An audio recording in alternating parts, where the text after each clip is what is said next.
Welcome to the Code RX blog and podcast. This is the podcast where we unravel the mysteries of the digital world and empower you with the knowledge you need to navigate through the vast realm of technology.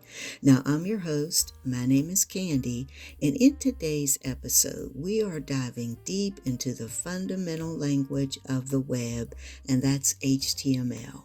Now, before we get started, I want to let you know that this podcast and the blog is sponsored by Creative Designs by CCW, a full-service web design, social media, and SEO agency. All right, grab your pad, your pen, your keyboard, whatever it is that you need to follow along, and let's get started. So, what exactly is HTML? So, HTML, or Hypertext Markup Language, is the backbone of every web page that you visit. It's the language that structures content on the World Wide Web, enabling browsers to interpret and display text, images, videos, and more. Now, HTML was created originally by Tim Berners-Lee in 1991 while he was working at CERN, the European Organization for Nuclear Research. Now, it was originally designed as a simple way to share documents among scientists, but has since evolved into the fundamental building block of the Internet. Now, HTML provides a structure for web pages by using a system of markup tags to describe the content within the page. Now, we're going to break down some of that content in detail and kind of talk a little bit about each part of it. And I will be sharing some demonstrations with you today, various HTML coding examples to help you get started. All right, so now that we've established what HTML is and we understand that it is hypertext markup language and that it is the backbone of the World Wide Web, we're going to break down each segment of hypertext markup language, talk about the different components, and again, I'll share some examples with you that I hope will help you on your journey to learn HTML. So let's begin by talking about hypertext. So HTML documents contain text which may be linked to other documents. Now, this linking feature allows users to navigate between different web pages by clicking on hyperlinks. Now, hypertext itself, if you just break down an explanation of hypertext in general, it is a method of organizing and assessing information on a computer or the internet in a non-linear fashion. So it allows users to navigate between pieces of text, images, videos, or other digital content through hyperlinks, which are typically highlighted or underlined words or phrases that when clicked or activated, they take the user to another location, either within the same document or to a different document or website altogether. So now, even though hypertext markup language did not actually come into existence until 1991, hypertext itself was originally proposed by Ted Nelson in 1960. And again, it gained, of course, widespread popularity with the development of the World Wide Web and into the late 20th century. But hypertext fundamentally changed the way information is structured and accessed, moving away from that traditional linear format such as books, articles, etc., to a more interconnected and dynamic system. So now let's talk about markup language. HTML uses a markup syntax to define the structure of a document. Markup tags are used to indicate different types of content, such as headings, paragraphs, lists, images, links, etc. Now, to talk about markup languages in general, a markup language is a system of annotating a document in a way that is syntactically distinguishable from the text, but doesn't necessarily affect its semantics or its meaning. Instead, it provides instructions on how the text should be structured or formatted. Markup languages are commonly used in web development, document processing, and data organization. Now we're going to just take a little bit deeper look and kind of break down some of the key components and characteristics of markup languages. Now, the first thing we're going to talk about is tags. Tags are the fundamental building blocks of markup languages. They're used to mark up specific elements within a document. Now, tags usually come in pairs, and there's always typically an opening tag and a closing tag. The opening tag indicates the beginning of an element, and the closing tag marks its end. So, for example, in HTML or hypertext markup language, as we've said it's called, when you see the P surrounded by the greater than or less than brackets, that is an opening tag for a paragraph, and this would be its corresponding closing tag. Now, tags are essential to HTML, and you'll find as we dive a little bit deeper that there are various tags out there. Of course, I'm not going to cover every single one of them today, but I will tell you some of the more important ones would be such as the HTML tag, right? That tag would serve as the root of the document. And then inside the HTML tag, you would find two main tags, the head and the body. Now, the head section contains your metadata, such as your page title, maybe links to external resources, etc., while the body section contains the visible content of the page. Okay, so let's go a little bit deeper now into tags. I touched on them briefly in the last segment, but tags are really the critical elements that you're going to be using as you structure your content and design your web page. So I think we ought to talk about them a little bit more, and I'm going to share some of the most common HTML tags. Now, again, this is not the complete list, but these are some of the ones that you're going to run across or you're going to use more frequently.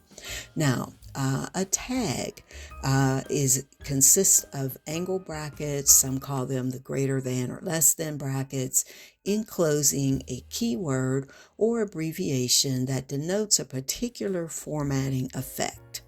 HTML tags are either paired or unpaired, also known as opening and closing tags.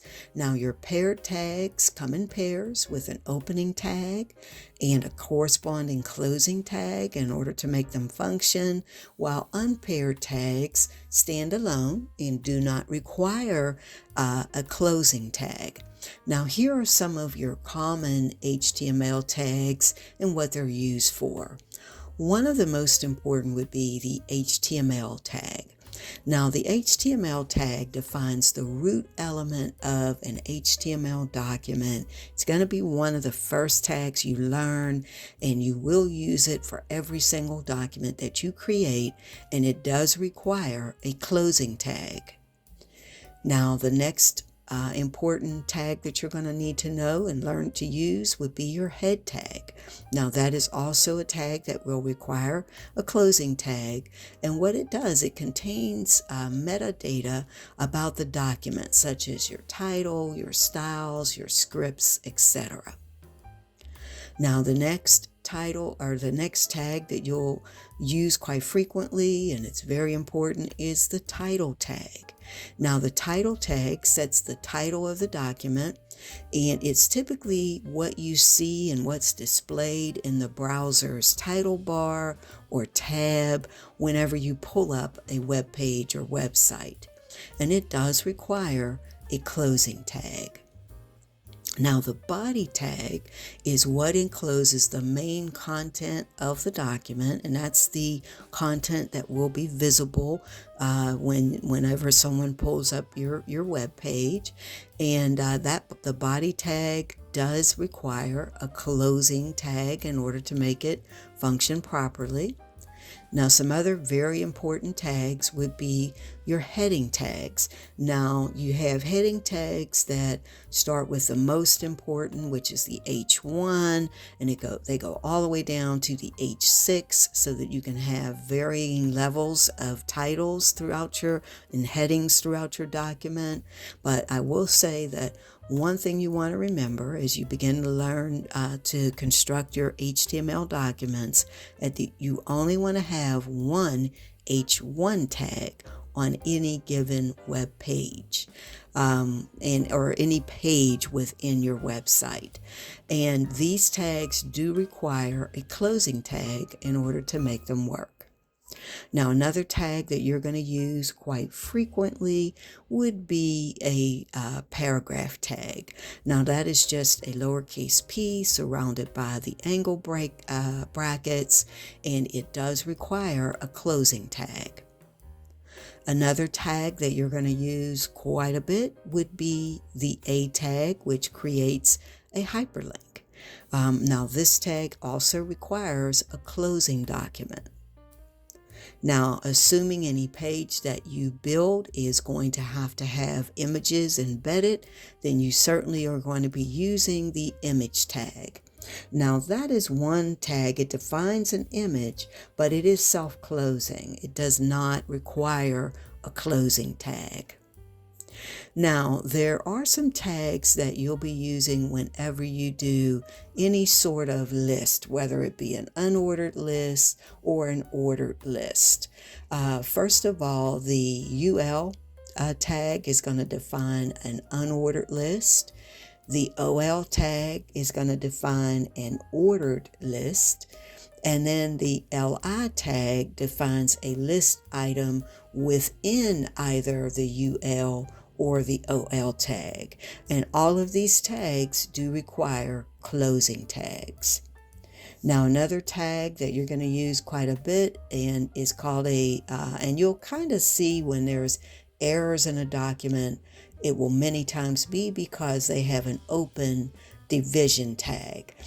So these division tags do require closing tags to accompany them, and they define a division or a section of an HTML document. Now, another tag that you will use will be the span tag. Now, this one defines a section of content within another element. Another tag you'll use would be a table tag, which defines a table. Now, when it comes to a table, you're going to need to define some other things, such as a table row or a table cell. And to do that, you would use either a TR tag or a TD tag. Now, another tag that you're going to use quite a bit would be a form tag. Now, the form tag defines an HTML form for user input. Now, another tag that you're going to use that it does not require, it's a self-closing tag, it does not require a closing tag, would be the input tag. Another tag that you're going to use would be a button tag. Now, just a couple of other tags that you may run across, or you may need to use, rather. I know you'll run across them, but you'll need to use them. One would be a break tag, or BR surrounded by brackets. Now, that is a self-closing tag. And also the HR tag, which represents a thematic break between paragraph level elements. Now again, these are just a few examples. HTML tags can be combined and nested to create complex layouts and structures on a web page. And what we're going to do next is kind of dig just a little bit deeper and talk about some of the elements, attributes, document structure, etc., that you're going to need to do as you begin to create your HTML documents, or your first HTML document. And you're going to see how you'll begin to incorporate all of these tags to create that structure. All right, so before we go into talking about elements, let's kind of tie in what we've learned so far. So far we know that hypertext markup language is the standard language used to create and design documents on the World Wide Web. We also know that hypertext is the text in the document that can be used to link to other documents. We know that markup language is a language that uses a markup syntax to define the structure of a document. We also know that markup tags are used to indicate different types of content, such as headings, paragraphs, lists, images, and links, etc. Now, let's go a little bit further and talk about elements. HTML documents are made up of elements, and these elements are enclosed by opening and closing tags. And these elements are what give structure to the content and define its meaning. Now, these tags, again, that they're enclosed in are tags that are enclosed in angle brackets. They typically are in pairs, although some or few of them are standalone. And when they're paired tags, they will require an opening tag and a closing tag. Now, let's talk about elements and how this all ties together. So the opening tag is the start of an HTML element, and it consists of the name of the element enclosed in angle brackets. For example, the paragraph tag is the opening tag for a paragraph element. The closing tag is similar to the opening tag, but includes a / before the element name. Every time I get to element, I want to say elephant. It marks the end of the element's content. For example, the closing tag is the closing tag, or this closing tag is the closing tag for a paragraph element. Now, content is the actual content of the HTML element, such as text, images, links, etc. And it is what's placed between the opening and the closing tag. For example, if I were to type a paragraph tag with the text "Hello World" and enclose it with a closing tag, the text "Hello World" is the content that is contained within the paragraph element. Now, you can nest elements. So nested elements are HTML elements that can be nested inside of one another, meaning one element can contain another element. Now, here's an example of nested elements. In this example, the paragraph element is nested inside the divide element.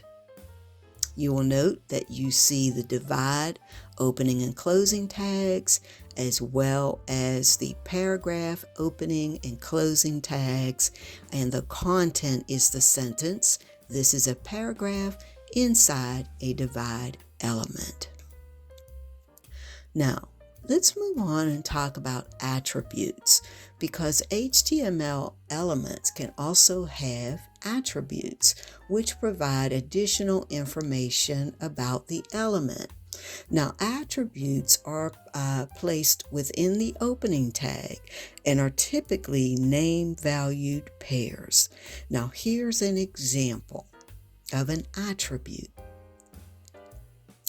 Now, in this example, the anchor element is a hypertext or hypertext reference rather, is an attribute that specifies the URL to which the link points.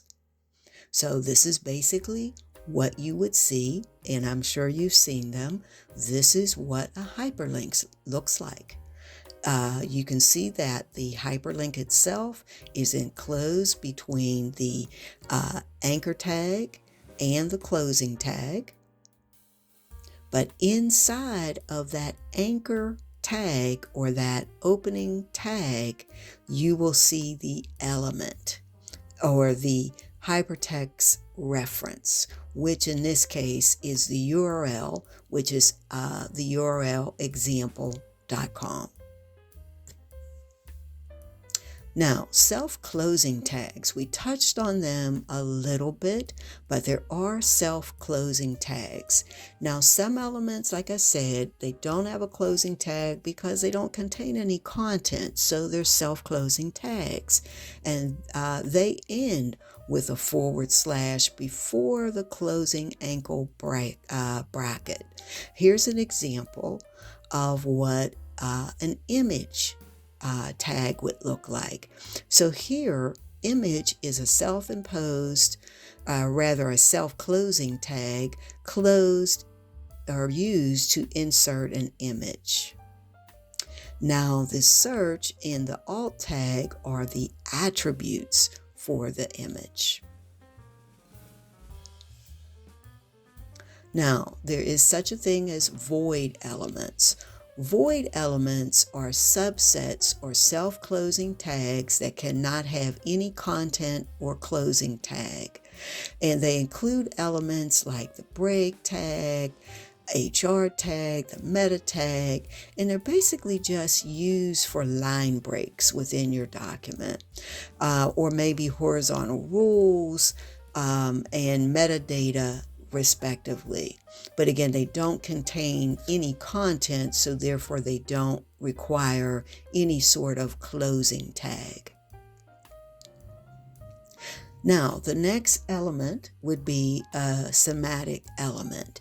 Now, that is more HTML5, and we're going to have another video where we dive a little bit deeper into HTML5.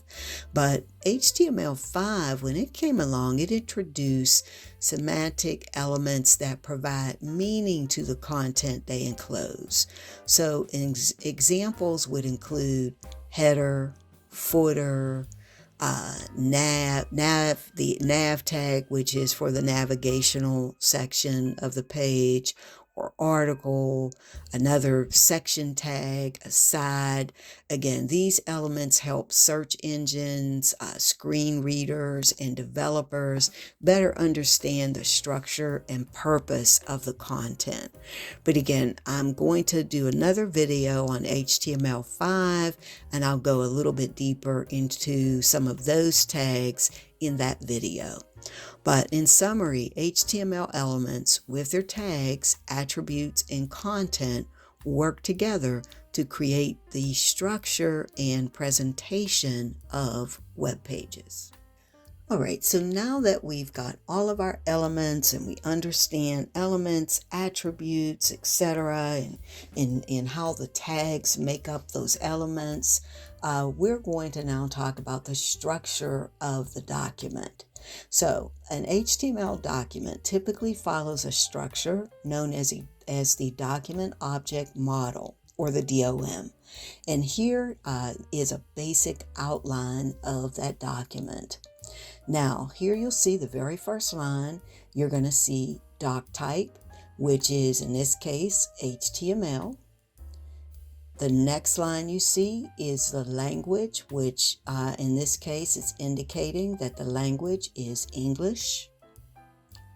Then we go right into our head tag. Now in the head tag, you see that the character set is UTF-8, which is common. Then you see the viewport. Now the viewport is what determines or basically instructs the browser how the web page should be displayed. It determines the width and the scale. So when you want to make your document responsive so that it displays properly on a desktop or rather on a tablet or a mobile device, that is done with the viewport. Now the next thing you see is the title. Remember, we talked about the title. The title is what you will typically see whenever you're searching or you pull up a web page, and you'll see that title in the beginning tab of the URL. The next thing you'll see is your link to an external CSS file or style files that you may have. Now again, we're going to talk about the style sheets and CSS in the next segment, but the CSS does stand for Cascading Style Sheet, and that's how you basically style the elements that are contained within your document. Now, there you see another style tag, which contains your internal inline styles that you may have encoded into your page. And again, we're going to talk about CSS a little bit more in a bit. But then next, you see the head ends, and we begin the body element. Now, remember, the body element contains the content of the web page, and this content is typically visible to the user. So there, the first thing you see is a header that might contain content like, say, your logo, your navigation. If you have a multi-page website, people have to be able to find those other pages. All of that is contained in the header. You also then see once the header closes, we go into the main set content of the web page. And some of this main content here, we have the section tab where we have a section of content. We also have an article, which is another, type of content that we have contained. It might contain individual articles or posts that we want to share. And then once the main tag closes, we then open the footer tag. Now the footer tag will contain content like your copyright information, contact details, etc. And then you see the footer tag will close and we go into some of our external links, such as links to our JavaScript files, and I'll be talking a little bit or touching on JavaScript as well and how that applies to HTML. And there you may have some specific JavaScript code. Perhaps you're using a contact form, and there is some code that needs to be embedded there to make that form work properly. That's where it would go. Now your body tag closes right before your HTML tag closes, and now your page is done. So again, just to break out the explanation or detail the explanation for you a little bit more, remember that doc type declares the document type and the version of HTML being used. HTML, or the HTML tag, refers to the root element of the HTML document. The head tag contains your meta information about your document, such as the title, character set, style sheet, scripts, etc. Your meta character set, UTF-8 is what's commonly used. It declares the character encoding for the document. Remember that the meta name or viewport rather, is where you determine how the document should be viewed, and it helps that make sure that the browser knows exactly how to display what the width should be of your document. If you're missing that document, then your document won't display properly, and that's also how you make a document responsive so that it's viewed properly on different mediums or different devices such as cell phones and mobile devices, etc. The title tag sets the title of the document, and that is also displayed in the browser's title bar or tab. Link refers to the links to your external CSS files to style the document. The style tag defines the internal or inline CSS styles, and that's going to make more sense to you when we get to the CSS section of this lesson. Now, the body document contains the content of the web page, and it's visible to the user. Remember, so anything there, whatever text you put there, that's going to be visible. Then the header, main, and section, and article, and footer tags give you the structural elements to help organize the content that is enclosed in your body, inside your body tagged. The script links any external JavaScript files or inline or internal JavaScript code that you're going to need for interactivity, such as, again, if you have some sort of contact form that you're using. You're going to have that JavaScript code in order for that content form to function properly. Now, again, the whole idea behind the structure is it provides a clear organization of the content, making it easier for both the developer and the browsers to understand the hierarchy and the purpose of different elements within the DOM. All right, so now that we understand a little bit more about the basic structure of an HTML document, let's talk about how we style this document and how we make it look exactly like we want it to look. So if you've been on a page that's beautifully put together and you see that the fonts look wonderful, the images look great, everything looks good about that document, it's because of the cascading style sheets. That's what you use, and that's the language that's used for describing the presentation of a document, which is written in HTML. Now, CSS basically describes, or cascading style sheets describe how elements should be rendered on the screen or in print or in any other media. So we're going to break down CSS a little bit more, talk about some of the elements.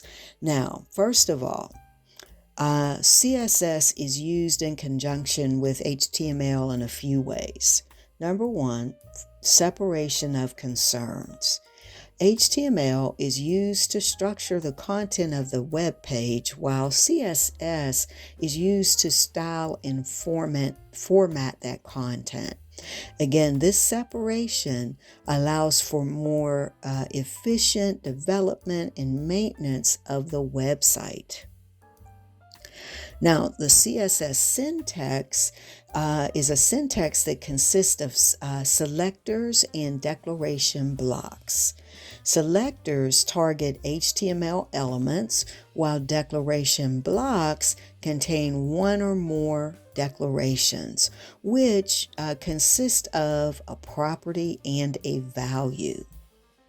Now remember, we talked about you have to link your CSS style sheets to your HTML document. So CSS can be included in an HTML document in three main ways. First of all, it can be inline CSS. So inline CSS are styles that are directly applied to the HTML element using a style attribute. Now, internal CSS styles are defined within the style element in the head section of an HTML document. And if you remember our example, in our example document, you saw that there was a style element, and that style element was enclosed in the head section of the HTML document, and there you would find information on something that you wanted to, style in a certain way or appear in a certain way. Then the other way is to have an external CSS. I will tell you that most documents that are well designed, they're going to have inline, internal, as well as external CSS. Styles are, when you have an external CSS sheet, you have an entire sheet where styles are defined in a separate CSS file, and then that file is linked to an HTML document using the link element in the head section. Now, when you're selecting HTML elements, CSS selectors allow developers to target specific HTML elements or groups of elements based on various criteria such as element type, class ID, attribute, etc. Styling HTML elements is done by selecting or applying various styling properties to them, such as color, size, font, margin, padding, border, background, etc. Now, cascading and specificity. So when we mention the CSS follows the principle of cascading, what that means is that multiple styles can be applied to an element, and that they are resolved based on specificity and order of precedence. Now, responsive design CSS is really huge, and when it comes to responsive design, because it allows for the creation of responsive web pages using techniques like media queries to adapt the layout and the style of a web page based on factors like screen size, device orientation, etc. And overall, CSS plays a crucial role in web development by enhancing the visual presentation and user experience of HTML-based web pages. Now, for this particular video, I am going to not go into, really deep details for CSS. I'm going to do a different video where I'll really go into a little bit more detail and share some examples with you. But I would say the best thing to do is to start by practicing the basic HTML that we talked about. Make or create for yourself some simple documents, just using some of the techniques that we've talked about. And it's okay if it doesn't quite look right initially, or you've got to you make some mistakes, or you forget to close a tag or something like that. It's okay, because it's how you learn. And I am going to also give you some information and some places where you can go download your text editors so that you can begin to learn and practice HTML.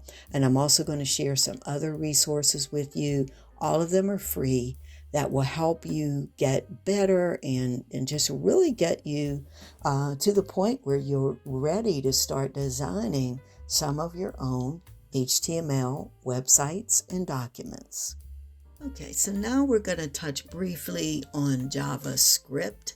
JavaScript is an important element when it comes to HTML because it's what's going to give your HTML document it's going to make it dynamic and make it interactive.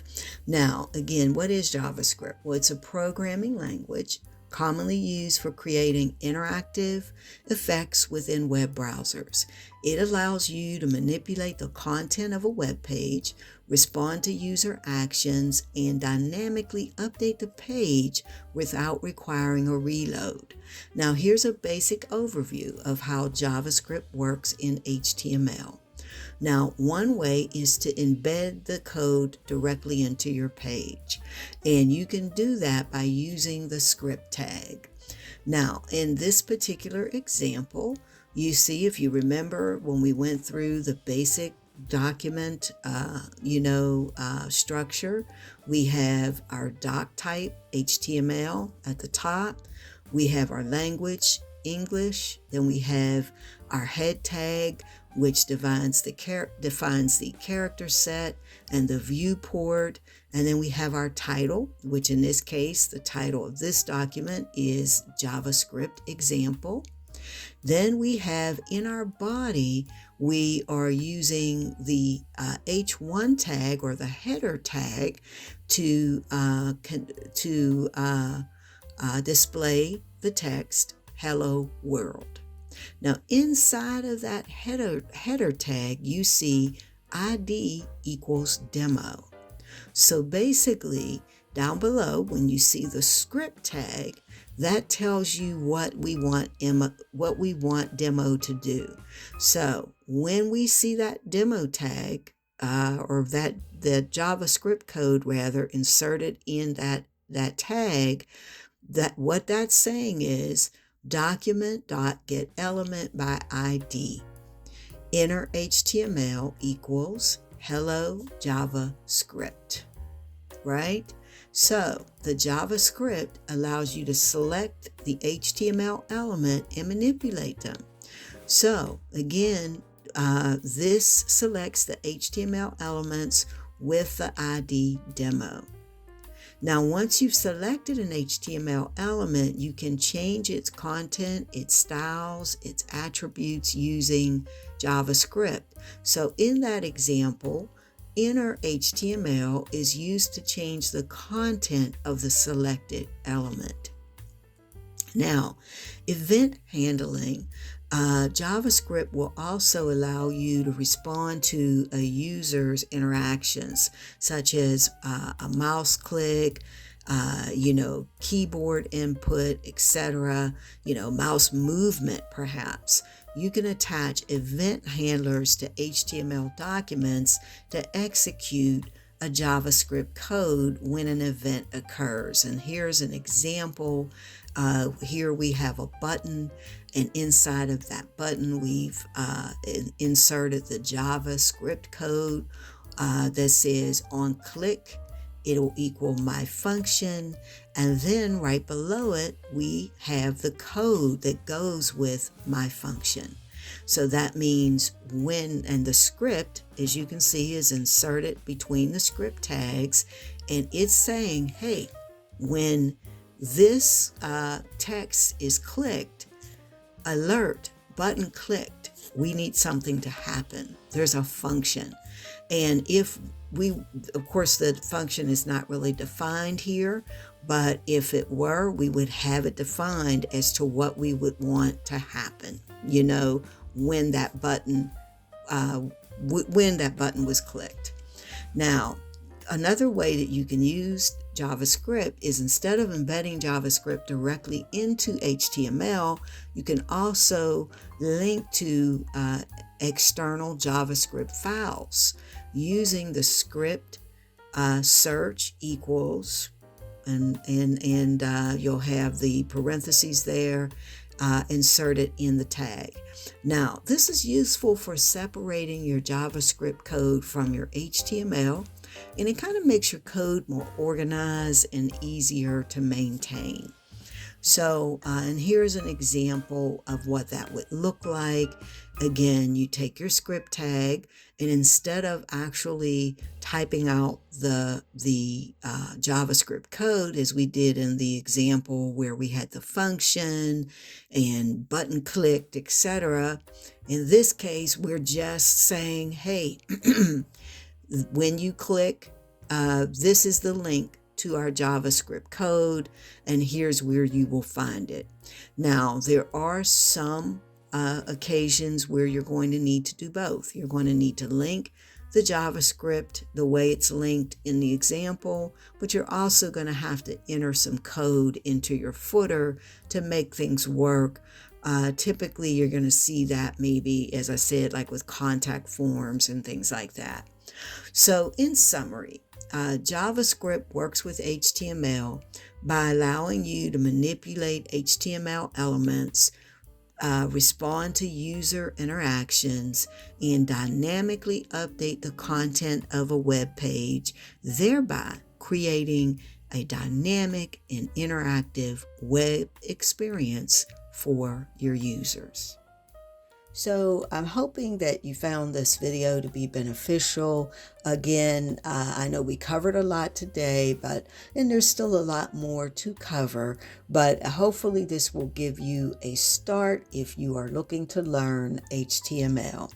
Now, it doesn't matter whether you're planning to do a personal blog, an e-commerce website, or you want to learn, cutting edge web applications. HTML is the foundation upon which you're going to build all of that. And by understanding the principles of HTML and mastering its syntax, you're going to have the power to shape the online world and leave your mark on the web. Now, I also want to leave you with some resources to help further, your learning and help you fine-tune your skills. One that I've used myself, and I absolutely love it, is the w3schools.com. So I'll link their website in the description box. You will find tutorials, exercises. You can get certificates there if you like. They do have paid services, but a lot of what you'll find there is free. And the resources, like I said, are phenomenal. You'll learn everything from HTML, CSS, JavaScript, Python, Java, PHP, Bootstrap, you name it, you can learn it there. Another resource, especially for beginners, would be html.com. There, they're going to cover some things that we talked about today in more detail, such as tags, attributes.